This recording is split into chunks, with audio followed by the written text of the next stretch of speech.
नमस्कार, आप लोग देख रहे हैं न्यूज बातचीत। कोलकाता मर्डर केस को लेकर सीबीआई ने अभी अभी एक चौंकाने वाला खुलासा किया है, जिसके बाद हमारे हिंदुस्तान में हंगामा मच चुका है। हालांकि हम आपको बता दें, सीबीआई ने कई खुलासे किए हैं। उनमें से एक खुलासा बहुत ही ज्यादा इंपॉर्टेंट है इस केस को लेकर, जिसको लेकर पूरे देश में बातचीत का माहौल बन गया है। लोग इस केस के ऊपर दिलचस्पी लेने लगे हैं। हालांकि लोगों को पता है कि इस केस का मास्टरमाइंड दो ही है, संजय रॉय और संदीप घोष। लेकिन सीबीआई के अकॉर्डिंग इन दोनों में से कोई एक मास्टरमाइंड है, और खास करके सीबीआई ये कहते हैं इनके साथ यानी डॉक्टर बिटिया के साथ खास करके जो रेपिस्ट हुआ यानी रेप किया गया है, कोई एक व्यक्ति किया है। या तो संजय रॉय किए हैं या संदीप घोष किए हैं।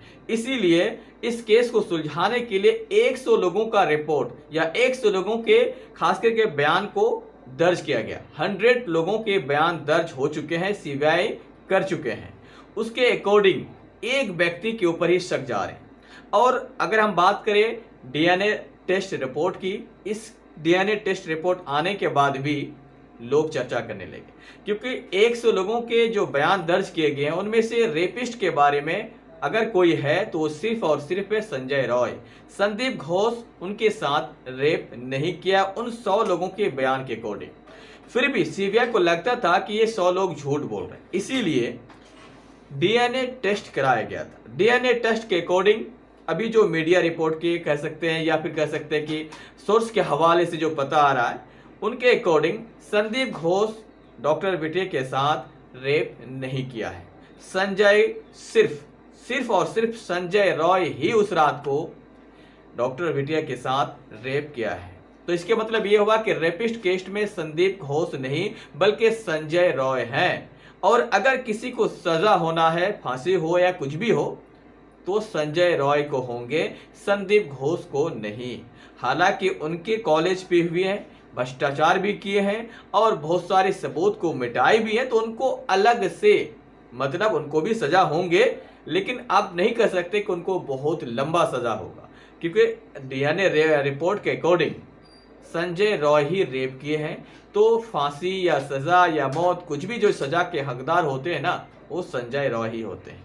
हालांकि आप मुझे कमेंट बॉक्स में कमेंट करके बता सकते हैं कि संजय रॉय को कौन सी सजा देना चाहिए, क्योंकि ऐसा घिनौना हरकत हमारे हिंदुस्तान में होता है और हमारे लोग और हम लोग खड़े होकर देखते हैं, दर्शक बन के जाते हैं, उनके ऊपर आवाज नहीं उठाते।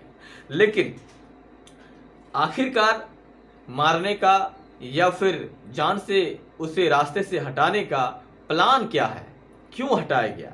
ठीक है, रेप किया गया, रेप करके छोड़ भी सकते थे, लेकिन जान से मारना ये गुंजाइश करता है कि प्रिंसिपल संदीप घोष की ओर इशारा करते हैं। लेकिन अभी फिलहाल कोई सबूत नहीं मिले।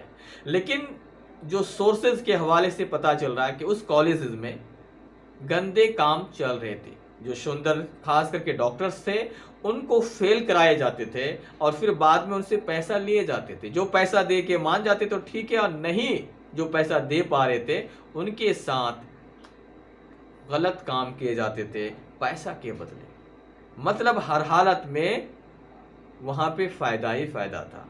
तो आप इसके बारे में क्या सोचते हैं? क्या कॉलेजेस में या क्या मेडिकल कॉलेजेस में ऐसा होना चाहिए? अगर हाँ आपको लगता है, या कॉलेज वाले या कॉलेज की प्रिंसिपल यहाँ पे लिप्त है, या कह सकते हैं कि कॉलेज की प्रिंसिपल ही ने ऐसा कराया है, तो मुझे कमेंट करें। मुझे और आप खास करके पर्सनली पूछेंगे तो हम कहेंगे कि हाँ बिल्कुल, इसमें तो प्रिंसिपल का हाथ होता ही है। क्योंकि अगर गलत काम कॉलेज के अंदर होते हैं तो प्रिंसिपल को इसके बारे में पता होता है। लेकिन क्यों नहीं रोका गया, इसके बारे में तो संदीप घोष ही बताएंगे। बाकी कोई रिपोर्ट आएंगे तो हम इस अगले वीडियो में जरूर बताएंगे।